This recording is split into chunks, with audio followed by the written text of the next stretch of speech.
환상의 자아, 나라는 단어는 그것을 어떻게 사용하는가에 따라 가장 심각한 오류가 될 수도 있고 가장 심오한 진실이 될 수도 있다. 일반적인 쓰임새에서 이 단어는 파생어인 나를, 나에게, 나의, 나의 것, 나 자신 등을 포함해 가장 빈번하게 사용되는 단어 중 하나이다. 뿐만 아니라 가장 오해를 불러일으키는 단어이기도 하다. 보통의 일상적인 용법에서 나에는 원천적인 오류, 즉 자신이 누구라는 잘못된 인식과 환상에 불과한 정체성이 담겨 있다. 이것이 에고이다. 시간과 공간의 실체뿐 아니라 인간 본성에 대해서도 깊은 통찰력을 지녔던 알베르트 아인슈타인은 이 환상의 자아의식, 외부 세계나 타인과 구별되는 자아로서의 자기에 대한 느낌을 의식이 일으키는 시각적 환상이라고 불렀다. 그 환상의 자아가 그 후의 모든 해석의 토대가 된다. 더 정확히 말하면 실체에 대한 오해의 토대가 되고 모든 사고 과정, 상호작용, 관계의 근본이 된다. 당신의 현실은 이 근본적인 환상의 반영이다. 좋은 소식이 있다. 환상은 환상이라고 알면 소멸한다는 것이다. 환상의 알아차림은 환상의 종말이기도 하다. 당신이 그것을 실체로 오해하고 있는 동안만 환상은 생존한다. 무엇이 내가 아닌가를 아는 순간 나는 누구인가의 실체가 저절로 나타난다. 우리가 에고라고 부르는 가짜 자아의 작용 원리에 대해 설명하는 이번 장과 다음 장을 천천히 주의 깊게 읽어나가면 그 일이 일어날 것이다. 그렇다면 이 환상의 자아는 무엇인가? 당신이 나라고 말할 때 보통 그것이 의미하는 것은 진정한 당신이 아니다. 괴물과도 같은 환원주의.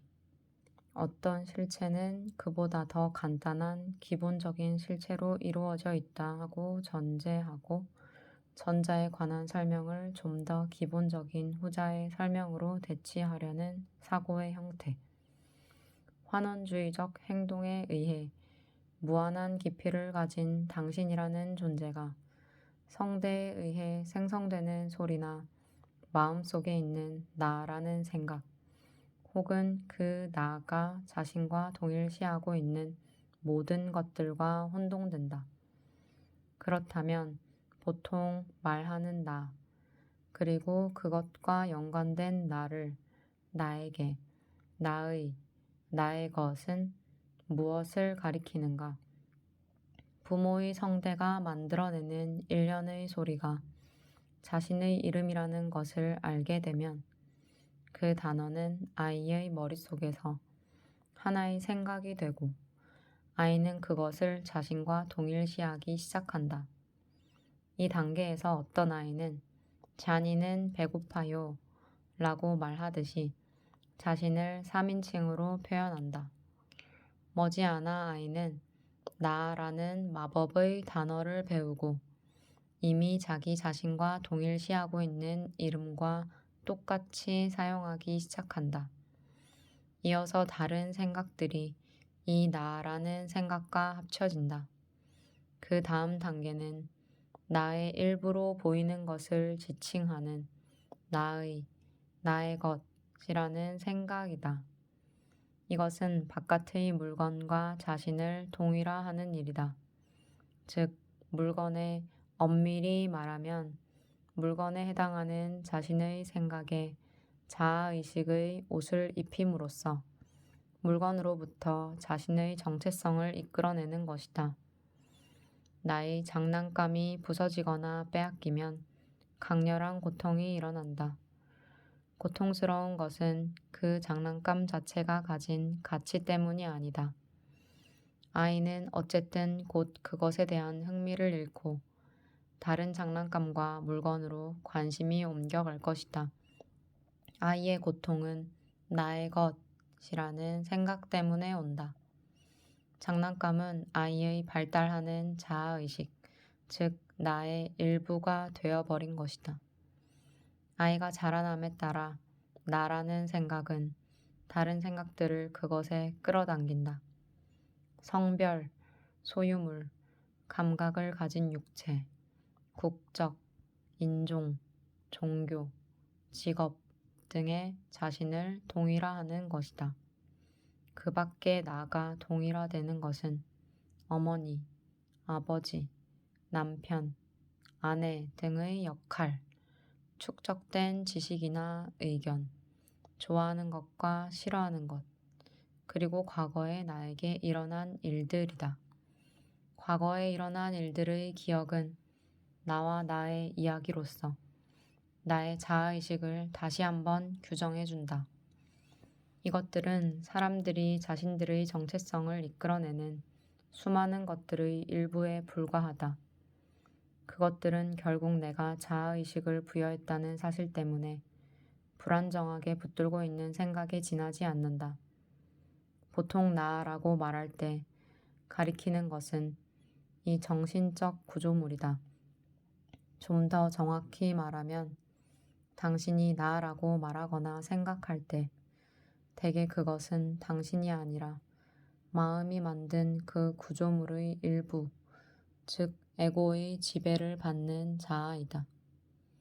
이것을 깨달은 후에도 당신은 여전히 나라는 단어를 사용하겠지만 그때 그것은 당신 안의 훨씬 깊은 곳으로부터 나올 것이다. 대부분의 사람들은 여전히 끊임없는 마음의 흐름을 대부분 무의미하게 반복되는 강박적인 생각들을 자신과 완전히 동일시한다. 이 사고 과정과 그것에 뒤따르는 감정으로부터 분리된 나는 없다. 영적으로 무의식적이라는 의미가 이것이다.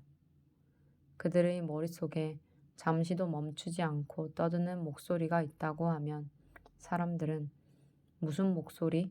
하고 되묻거나 그런 것은 없다고 화를 내며 부정한다. 물론 되묻거나 화내는 주체는 바로 그 목소리, 그 생각하는 자, 관찰되지 않는 마음이다. 그것이 사람들을 완전히 사로잡고 있어서 거의 독립된 실체처럼 보인다. 생각과의 동일화에서 벗어나 한순간이라도 자기 마음의 내용물로부터 그 배후에 있는 알아차림의 존재로 정체성 전환을 경험한 적이 있는 사람은 그 경험을 결코 잊지 못한다. 그 정체성의 이동이 매우 미묘한 방식으로 일어나기 때문에 거의 알아차리지 못하거나 이유도 모르는 채 그저 기쁨과 내적 평화가 밀려온 곳으로 아는 사람도 있다. 머릿속 목소리. 내가 처음으로 짧은 자각을 경험한 것은 런던 대학교 1학년 학생일 때였다. 그 당시 나는 일주일에 2번, 대개 아침 출근 시간이 끝난 9시 무렵 지하철로 대학 도서관에 가는 것이 습관이었다. 한 번은 지하철에서 30대 초반으로 보이는 여성이 내 맞은편에 앉았다. 그때까지 몇 차례 본 적이 있는 여성이었다. 누구든지 그 여성에게 관심을 기울일 수밖에 없었다. 지하철은 10,000원이었지만 그 여성의 양 옆자리에는 아무도 앉지 않았다. 이유는 분명했다. 그 여성이 어딘가 정상으로 보이지 않았기 때문이다. 그녀는 몹시 긴장해 있었고 무엇인가에 화가 난 듯 큰 소리로 쉴 새 없이 혼잣말을 하고 있었다. 자기 머릿속 생각에 몰두한 나머지 사람들이나 주변 상황을 전혀 의식하지 못하고 있는 것 같았다. 머리가 밑을 향하고 왼쪽 아래를 비스듬히 쳐다보며 텅 빈 옆 좌석 누군가에게 말을 하고 있는 것처럼 보였다. 혼잣말의 정확한 내용은 기억나지 않지만 이런 식의 독백이었다. 그러니까 그 여자가 나한테 말했어. 그래서 내가 그 여자한테 말해줬지. 당신은 거짓말쟁이라고. 어떻게 감히 나를 비난할 수 있냐고. 언제나 나를 이용하는 건 당신이잖아. 난 당신을 믿었는데 당신이 그 믿음을 배신한 거잖아. 부당한 대우를 받아 뭔가 반박하지 않으면 안 되는, 그러지 않으면 자신이 무너져 버릴 것 같은 분노가 목소리에서 전해졌다. 지하철이 토트넘 법원역에 가까워지자 여자는 자리에서 일어나 문 쪽으로 걸어갔지만 여전히 혼잣말을 계속하고 있었다. 내가 내릴 역도 같은 곳이었기 때문에 나는 그녀 뒤를 계속 따라갔다. 역을 빠져나오자 그녀는 베드포드 광장을 향해 걸어가기 시작했다. 하지만 여전히 상상 속의 대화에 몰입한 채 화난 어조로 누군가를 비난하고 반박하고 있었다. 나는 호기심에 이끌려 방향이 같은 동안은 뒤쫓아가 보기로 마음먹었다. 상상 속 대화에 몰두해 있음에도 그녀는 자신의 행선지를 정확히 알고 있는 것 같았다. 머지않아 대학 본관과 도서관이 있는 1930년대에 지어진 평의원회관의 당당한 모습이 보였다. 나는 어리둥절했다. 혹시 그녀가 나와 같은 목적지로 가고 있는 것이 아닐까? 정말로 그녀는 평의원회관을 향하고 있었다. 교수일까? 학생일까? 혹은 사무원일까? 사서일까? 아니면 심리학자의 연구 프로젝트에 참가한 피실험자일까? 답은 알 수 없었다. 20걸음 정도 뒤에서 걷고 있던 내가 건물 입구에 도착했을 때 이미 그 여성은 엘리베이터 한 대에 올라탄 뒤였다. 아이러니컬하게도 그곳은 조지 오웰의 소설 1984년이 영화화되었을 때 마음 감시 경찰 본부를 촬영한 곳이었다. 나는 방금 목격한 것에 충격을 받았다.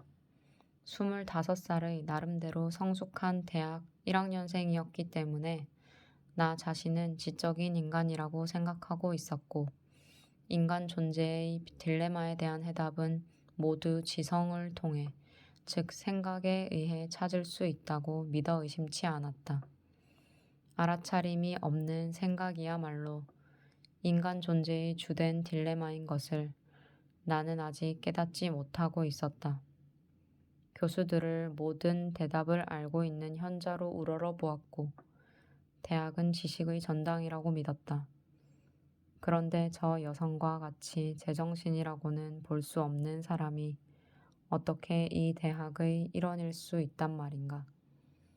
도서관으로 가기 전에 화장실에 들어갔을 때도 나는 여전히 그녀에 대해 생각하고 있었다. 손을 씻으면서 생각했다. 난 저 여자처럼 되지 말아야지. 그러자 옆에 있던 남자가 흘긴 내 쪽을 바라보았다. 나는 그것을 생각만 한 것이 아니라 소리내어 중얼거렸던 것이다. 그것을 깨닫고는 나는 충격에 빠졌다. 아, 이런. 난 이미 그 여자처럼 되었군. 나의 마음도 그녀의 마음처럼 끊임없이 활동하고 있지 않은가. 우리 사이에는 오직 작은 차이밖에 없었다. 그녀의 생각 배후에 자리 잡고 있는 지배적인 감정은 분노인 듯 했다. 나의 경우에는 대부분 불안이었다. 그녀는 생각을 소리내어 말했고 나는 대개 머릿속에서 생각했다. 만약 그녀가 미친 것이라면 나를 포함한 모두가 미친 것이었다. 단지 정도의 차이만 있을 뿐이었다. 한순간이었지만 나는 자신의 마음으로부터 물러나 더 깊은 시점에서 있는 그대로 그것을 바라볼 수 있었다. 생각에서 알아차림으로의 짧은 전환이었다. 나는 아직 남자 화장실에 있었지만 혼자만 남아서 거울에 비친 나 자신의 얼굴을 보고 있었다. 나 자신의 마음으로부터 분리된 그 순간 나는 웃음을 터뜨렸다. 제정신이 아닌 웃음으로 들렸을 수도 있지만 비로소 제정신으로 돌아온 웃음. 커다란 배를 가진 붓다의 웃음이었다. 삶은 내 마음이 만들어내는 것만큼 그렇게 심각하지 않다. 그 웃음은 그렇게 말하고 있는 듯 했다. 그러나 그것도 실로 한순간의 일이었고 금세 잊혀졌다. 그로부터 3년 동안 나는 나 자신의 마음에 완전히 동일화되어서 불안하고 우울한 상태로 나날을 보냈다. 자각이 다시 돌아온 것은 자살의 고비까지 간 후의 일이었으며 이번의 깨달음은 짧은 순간의 경험 이상의 것이었다. 나는 강박적인 생각과 마음이 만들어낸 허구의 나로부터 완전히 자유로워졌다.